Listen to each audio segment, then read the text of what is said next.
نہیں. خوش طرح باشد کے سر دل برا، گفت آیت در حدیث دیگراں. یہ ہمارے لیے ایک آئینہ ہے اور ہمیں ہر مرحلے پر سوچنا ہوگا، دروبینی کرنی ہوگی، انٹروسپیکشن، کہ کہیں اسی گمراہی میں ہم مبتلا تو نہیں. دیکھتے جائیے گا. دوسرا نقطہ پہلے سے یہ سمجھ لیجئے، یہ جو 2 آیتیں میں نے چھٹے رکوع کی تلاوت کی ہیں، بعین ہی یہی 2 آیتیں 15ویں رکوع میں آئیں گی.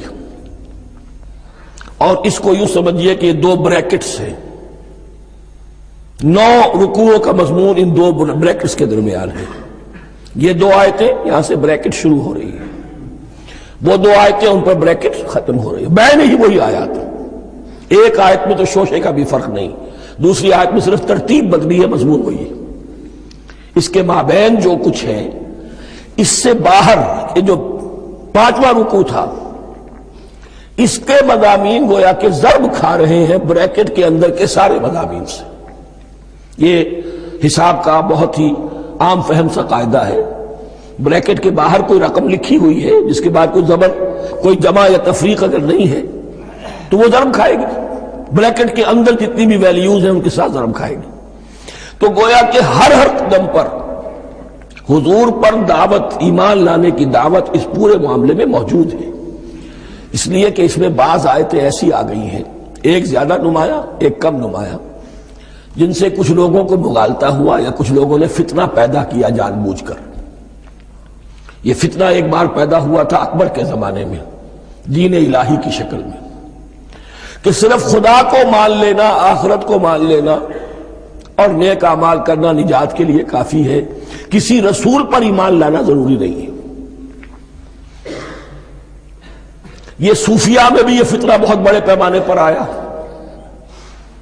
مسجد مندر ہکڑو نور، مسجد میں اور مندر میں ایک ہی نور ہے، سب مذاہب ایک ہی ہے.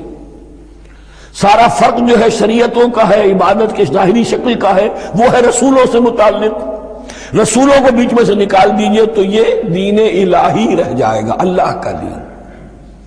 اتنا بڑا فتنہ تھا کہ جب ہندوستان میں سیاسی اعتبار سے، حکومت کے اعتبار سے مسلمانوں کا اقتدار چوٹی پر تھا، کلائمیکس پر، اکبر اعظم، اس وقت یہ دین الہی کا فتنہ اٹھا کہ دین محمدی کا اب دور ختم ہو گیا. وہ 1000 سال کے لیے تھا، 1000 سال پورے ہو گئے، اب الف ثانی ہے، دوسرا 1000 سال ہے، اس کے لیے نیا دین ہے. اسے دین اکبری بھی کہا گیا اور دین الہی بھی کہا گیا. اور اس میں ایک آیت آئے گی جس سے استدلال کیا ہے کچھ لوگوں نے. اس صدی میں پھر یہ فتنہ اٹھا تھا گاندھی کے فلسفے کے ذریعے سے، اور ایک بہت بڑا نابغہ انسان مسلمانوں میں سے، بہت بڑا نابغہ، جینیس، ابو الکلام آزاد، وہ بھی اس فتنے کا شکار ہو گیا. متحدہ قومیت. چنانچہ گاندھی اپنی پرارتھنا میں کچھ قرآن کی تلاوت بھی کراتا تھا، کچھ گیتا بھی پڑھواتا تھا، کچھ اپنشدوں سے، کچھ بائبل سے، کچھ گرو گرنتھ سے. معلوم ہو یہ سب ٹھیک ہے، سب ایک ہے، سب لوگوں کو ایک ہونا چاہیے، ایک قوم ہونا چاہیے. مذہب تو انفرادی معاملہ ہے، کوئی مسجد میں چلا جائے، کوئی مندر میں چلا جائے، گردوارے میں چلا جائے، کوئی چرچ میں چلا جائے، کوئی سینیگاگ میں چلا جائے، کیا فرق واقع ہوتا.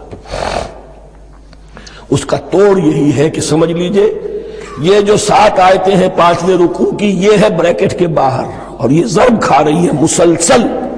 اس بریکٹوں کے درمیان جتنی بھی مضمون آ رہا ہے وہ سب ان کے تابع ہوگا. گویا کہ جہاں تک حضور پر ایمان لانے کا معاملہ ہے وہ انڈرسٹوڈ سمجھا جائے گا، مقدر سمجھا جائے گا ہر مرحلے پر ان 2 بریکٹوں کے مابین. اب چلیے بسم اللہ. یا بنی اسرائیل اذکروا نعمتی التی انعمت علیکم وانی فضلتکم علی العالمین. اے اسرائیل کی اولاد، یاد کرو میرے اس انعام کو جو تم پر ہوا. اس کی وضاحت میں کر چکا ہوں، لیکن یہاں جو الفاظ آ رہے ہیں بہت زوردار. وانی فضلتکم علی العالمین.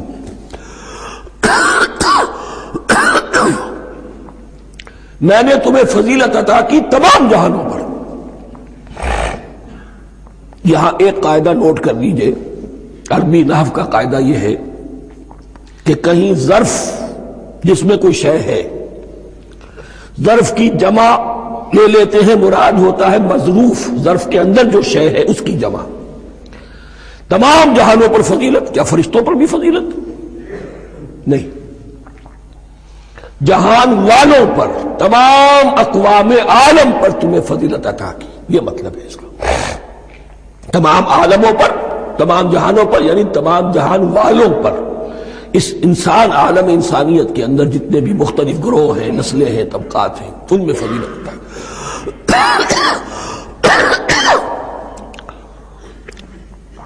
وَاتَّقُوا يَوْمًا لَا تَجْزِي نَفْسٌ عَن نَفْسٍ شَيْئًا، میں عرض کر چکا ہوں، اب تیسری مرتبہ پھر عرض کر رہا ہوں، اصل شیخ آخرت،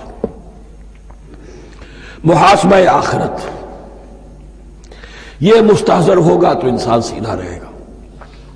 اس میں کمزوری آ جائے، ضعف آ جائے تو باقی ایمان باللہ، ایمان بالرسالت، یہ نہ معلوم کیا کیا شکلیں اختیار کر لیں۔ دیکھیے اس آیت کے اندر 4 اعتبارات سے محاسبہ آخرت کا زور ہے۔ وَاتَّقُوا يَوْمًا، ڈرو اس دن سے، لا تجزی نفس عن نفس شیئا، جس دن کوئی جان کسی دوسرے کے کام نہ آ سکے گی، ولا يقبل منها شفاعہ، اور نہ کسی سے کوئی سفارش یا شفاعت قبول کی جائے گی، کیٹیگوریکل ڈینائل، ولا يؤخذ منها عدل، نہ کسی سے فدیہ قبول کیا جائے گا، ولا هم ينصرون، اور نہ انہیں کوئی مدد مل سکے گی۔ ہم نے طرح طرح کے عقیدے، شفاعت باطلہ کا تصور، اہل عرب سمجھتے تھے ہمیں یہ فرشتے جو ہے خدا کی بیٹیاں ہیں، یہ لات اور منات اور عزا، ہم نے ان کے بت بنا رکھے ہیں، پوچھتے ہیں یہ اپنے ابا جان سے اللہ کی بیٹیاں ہیں نا، لاڈلی بیٹیاں، چھڑا لیں گے ہمارے ہاں بھی تصور ہے اولیاء اللہ چھڑا لیں گے۔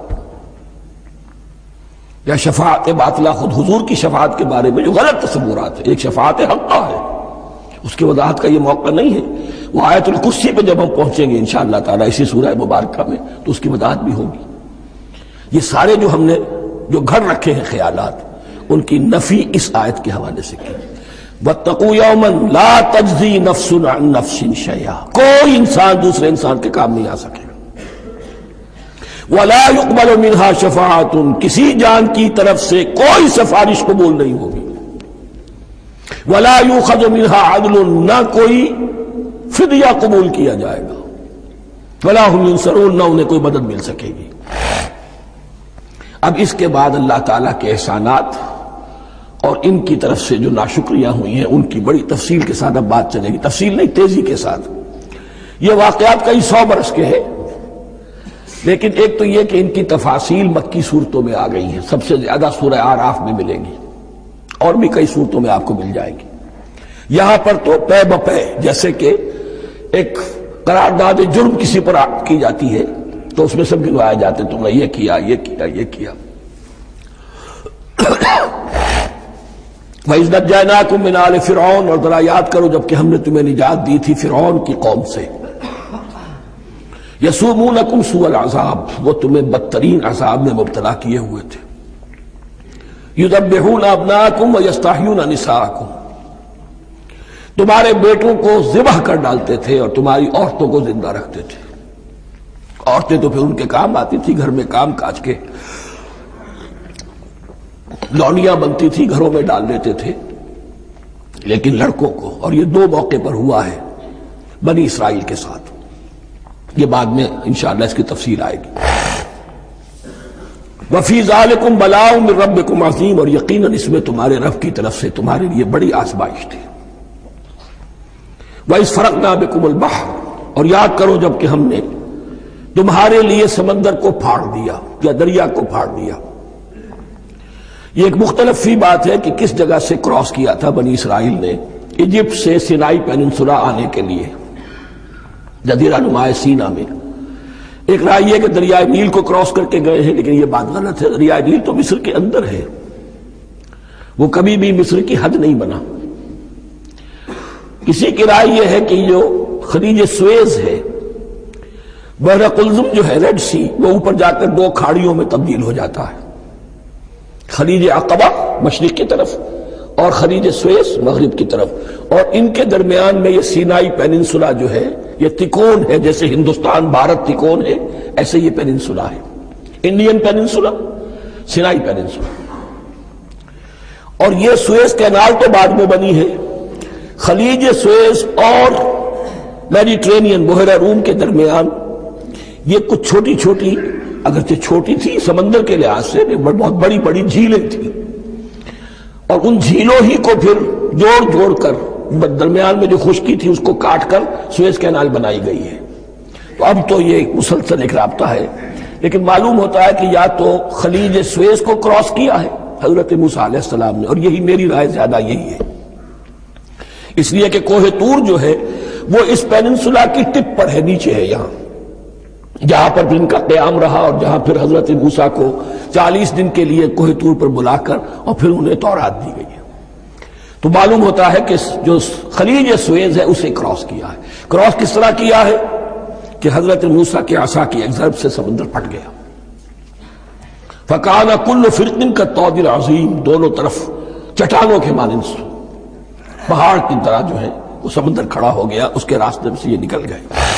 اور پھر جب فرعون اور اپنا لشکر لے کر جب آیا ہے، اس نے سوچا ہم بھی نکل جائیں، وہ غرق ہو گئے، اس لیے کہ دونوں طرف کا پانی آپس میں مل گیا۔ یہ تھی کیفیت، اور معجزانہ کیفیت تھی، یہ کوئی فطرت کے یا نیچر کے اصول کے مطابق بات نہیں تھی، اور میں عرض کر چکا ہوں، آپ کو بتا چکا ہوں معجزہ کسے کہتے ہیں۔ وَإِذْ فَرَقْنَا بِكُمُ الْبَحْرَ فَأَنْجَيْنَاكُمْ، جب ہم نے تمہارے لیے یا تمہارے ساتھ سمندر کو پھاڑ دیا، تمہارے لیے، تمہارے گزرگاہ بنانے کے لیے، تو تمہیں تو نجات دے دی۔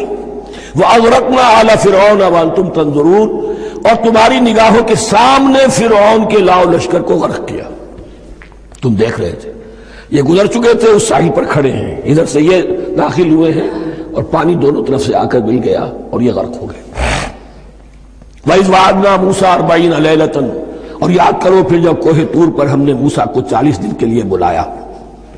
ثُمَّ اتَّخَذْتُمُ الْعِجْلَ، ان کی غیر حاضری میں تم نے بچڑے کی پرستی شروع کر دی، اسے معبود بنا لیا، من بعدہ، اس کی غیر موجودگی میں، وَأَنْتُمْ ظَالِمُونَ، تم بہت بڑا ظلم تھا جس کا ارتکاب کیا۔ إِنَّ الشِّرْكَ لَظُلْمٌ عَظِيمٌ، عظیم ترین ظلم جو ہے وہ شرک ہے، اور شرک جلی کی یہ شکل کہ بچڑے کو پوج رہے۔ ثُمَّ عَفَوْنَا عَنْكُمْ مِنْ بَعْدِ ذَلِكَ، پھر ہم نے تمہیں اس کے بعد بھی معاف کیا، یہ ہمارا کرم رہا ہے، ہماری رحمت رہی۔ من بعد ذلك لعلكم تشکرون، تاکہ تم شکر کرو۔ وَإِذْ آتَيْنَا مُوسَى الْكِتَابَ وَالْفُرْقَانَ لَعَلَّكُمْ تَهْتَدُونَ، اور یاد کرو جب کہ ہم نے موسیٰ کو کتاب اور فرقان عطا فرمائی۔ یہ فرقان حق اور باطل کے درمیان فرق کر دینے والی چیز، اور کتاب عام طور پر جو آتا ہے وہ شریعت کے لیے آتا ہے، شریعت بھی دی، کتاب بھی دی، اور فرقان بھی دیا، لعلکم تہتدون، تاکہ تم ہدایت پاؤ۔ وَإِذْ قَالَ مُوسَىٰ لِقَوْمِهِ، اور یاد کرو جب کہ کہا تھا موسیٰ نے اپنی قوم سے، یا قوم انکم ظلمتم انفسکم باتخاذکم العجل، اے میری قوم کے لوگوں، یقیناً تم نے اپنے اوپر بڑا ظلم کیا ہے بچڑے کو معبود بنا کر۔ فتوبوا الی بارئکم، پس توبہ کرو اپنے پروردگار، اپنے خالق کی جناب میں۔ باری اللہ تعالیٰ ہے، باری، فاقتلوا انفسکم، تو قتل کرو اپنے آپ کو۔ یہ چیز جو ہے تورات میں تفصیل سے آئی ہے، قرآن میں نہیں ہے۔ اسی اعتبار سے میں نے آپ کو بتایا تھا کہ تورات کا مطالعہ اس اعتبار سے مفید ہے کہ بہت سے واقعات جن کا قرآن میں ذکر ہے، اجمالاً اشارہ ہے، اس کی تفصیل کے لیے ہمیں تورات سے رجوع کرنا پڑتا ہے، ورنہ یہ کہ اس آیت کا صحیح مفہوم واضح نہیں ہوگا۔ فَاقْتُلُوا أَنفُسَكُمْ، اپنے آپ کو قتل کرو، کیا مانی؟ یہ قتل مرتد کی سزا ہے۔ وہاں معلوم ہوتا ہے کہ حضرت موسیٰ نے یہ حکم دیا، 12 قبیلے تھے، ہر قبیلے میں سے کچھ لوگوں نے یہ کفر اور شرک کیا، باقی لوگوں نے نہیں کیا۔ انہیں حکم دیا گیا کہ اپنے قبیلے کے لوگ ان کو قتل کریں جو ان کے قبیلے میں سے اس کفر کے مرتکب ہوئے، انفسکم سے مراد یہ اپنے قبیلے کے لوگوں کو تم قتل کرو، اس لیے کہ قبائلی زندگی جو ہوتی ہے آپ کو معلوم ہے، اس میں کوئی اور قبیلہ ہاتھ لگا دے تو قبائلی عصبیت بھڑک اٹھے گی۔ 70,000 یہودی قتل ہوئے، اس سے بڑی توبہ اور ممکن نہیں، اس سے بڑا پرج کسی بھی آئیڈیولوجیکل پارٹی کے اندر پرج بہت ضروری ہوتا۔ کچھ لوگ آ گئے ایک نظریے کو قبول کر کے، رفتہ رفتہ نظریہ اوجل ہو گیا، کچھ مفادات، کچھ چودراہٹیں یہ مقدم ہو گئی، اسی سے جماعتیں خراب ہوتی ہیں، غلط راستے پہ پڑ جاتی ہیں، تحریکیں بھٹک جاتی ہیں۔ تو آئیڈیولوجیکل پارٹی، نظریاتی جماعتیں پرج کرتی رہتی ہیں کہ جو بھی ہمارے نظریے سے ہٹ گئے اب ان کو ہم کاٹ کر علیحدہ کر دیں، اور یہی سے قتل مرتد۔ تو یہ چیز حدیث میں ہے یا پھر قرآن میں یہاں ہے۔ اس حوالے سے جو لوگ ہمارے ہاں بعض علماء بھی ہیں، جدید دانشور ہیں، جو قتل مرتد کی جو حد ہے اسلام میں اس کو تسلیم نہیں کرتے، لیکن میرے نزدیک یہ شریعت موسوی کا تسلسل ہے کہ شریعت موسوی کی جس شے کو بدلا نہ گیا ہو، جس کے بارے میں صراحتاً یہ معلوم نہ ہو کہ یہ شے تبدیل کر دی گئی، تو وہ شریعت محمدی کا جزو بن گئی۔ زنا پر رجم کا معاملہ بھی یہی ہے۔ قرآن مجید میں رجم کی صحیح آیت کوئی موجود نہیں ہے، حدیث میں ہے۔ قرآن مجید میں مرتد کے قتل کے لیے کوئی آیت موجود نہیں ہے، حدیث میں ہے، سنت میں ہے، اور دونوں کی کا جو منبع ہے وہ اصل میں تورات ہے۔ تو اس بات کو اچھی طرح نقل کر لیجئے، یہ جگہ اکثر لوگ جو ہے یہاں بہت سرسری طور سے گزر جاتے ہیں، یہ بہت اہم ہے، اور اس کے لیے تورات کی طرف رجوع کیجئے۔ 70,000، 6 لاکھ کل تھے جب یہ مصر سے نکلے ہیں، 6 لاکھ تھے۔ کتنے عرصے کے بعد پیننسولا پہنچے ہیں، سینائی پیننسولا میں اور طور میں، کچھ اور ان کی تعداد بڑھ گئی ہوگی، لیکن یہ کہ ان میں سے 70 لاکھ کو قتل کیا اپنے ہاتھوں سے۔ ہر قبیلے نے اپنے جو مرتد تھے ان کو اپنے ہاتھ سے قتل کیا۔ فَتُوبُوا إِلَىٰ بَارِئِكُمْ فَاقْتُلُوا أَنفُسَكُمْ ذَلِكُمْ خَيْرٌ لَكُمْ عِندَ بَارِئِكُمْ، یہی تمہارے لیے تمہارے رب کے نزدیک بہتر بات ہے۔ فَتَابَ عَلَيْكُمْ، تو اللہ نے تمہاری توبہ قبول کر لی۔ توبہ قبول کس طرح ہوئی؟ یہ تزکیہ ہوا ہے امت کا کہ ان میں سے جن لوگوں نے اتنی بڑی غلط حرکت کی ہے ان کو کاٹ کر، ذبح کر کے، ان کو قتل کر کے پھینک دیا گیا۔ انہ هو التواب الرحیم، یقیناً وہ تو ہے ہی بہت توبہ کا قبول فرمانے والا اور بہت رحم فرمانے والا۔ وَإِذْ قُلْتُمْ يَا مُوسَىٰ لَن نُّؤْمِنَ لَكَ حَتَّىٰ نَرَى اللَّهَ جَهْرَةً، ایک اور واقعہ ان کی تاریخ کا۔ اور یاد کرو جب کہ تم نے کہا تھا اے موسیٰ ہم تو تمہاری بات نہیں مانیں گے۔ ایمان کے بعد جب لام کا حرف آئے تو اس کے معنی صرف تصدیق کے ہوتے ہیں۔ لن نؤمن لک، ہم آپ کی بات کی تصدیق نہیں کریں گے، حتی نر اللہ جہرتن، جب تک کہ ہم دیکھ نہ لیں اللہ کو عیانن۔ ہمیں کیا پتا اللہ نے یہ کتاب دی آپ کو، آپ تو لے کر آ گئے، ہمارے سامنے تو پتھر کی کچھ تختیاں ہیں، اس پہ کچھ لکھا ہوا، کس نے لکھا ہمیں کیا پتا۔ اب دیکھیے ایک حضرت موسیٰ کی خواہش تھی رب ارنی انظر الیک، وہ کچھ اور شے تھی۔ یہ تخریبی ذہن ہے جو یہ کہہ رہا ہے کہ ہم بھی چاہتے ہیں کہ اللہ کو اپنی آنکھوں سے دیکھیں اور معلوم ہو کہ واقعی اس نے یہ کتاب آپ کو دی ہے۔ فَأَخَذَتْكُمُ الصَّاعِقَةُ، تو تمہیں آپ پکڑا ایک بہت بڑی کڑک نے، ایک بہت بڑی کڑک ہوئی اور سب کے سب مردہ ہو گئے۔ وَأَنْتُمْ تَنْظُرُونَ، تمہارے دیکھتے دیکھتے ایک کڑک نے تمہیں آ لیا۔ ثُمَّ بَعَثْنَاكُمْ مِنْ بَعْدِ مَوْتِكُمْ، پھر ہم نے تمہیں دوبارہ اٹھایا تمہاری موت کے بعد۔ بعض لوگ اس کی یہ تعویل کر رہے ہیں کہ یہ موت نہیں تھی بلکہ بے ہوش ہو گئے تھے، یعنی جو بھی کڑک تھی اس کی وجہ سے سب کے سب بے ہوش ہو کے گر گئے۔ لیکن میرے نزدیک یہاں تعویل کی ضرورت نہیں، بعد سے بعد الموت اللہ کے لیے کوئی مشکل نہیں۔ ہم الفاظ کو خواب کا کاہے کو ان کے اصل جو مفہوم ہے جو کہ صاف ہے، صریح ہے، اس سے خواب کا کاہے کے لیے موڑ کر لکھا جائے۔ ثم بعثناکم من بعد موتکم لعلکم تشکرون، تاکہ تم شکر کرو۔ وَظَلَّلْنَا عَلَيْكُمُ الْغَمَامَ وَأَنزَلْنَا عَلَيْكُمُ الْمَنَّ وَالسَّلْوَىٰ.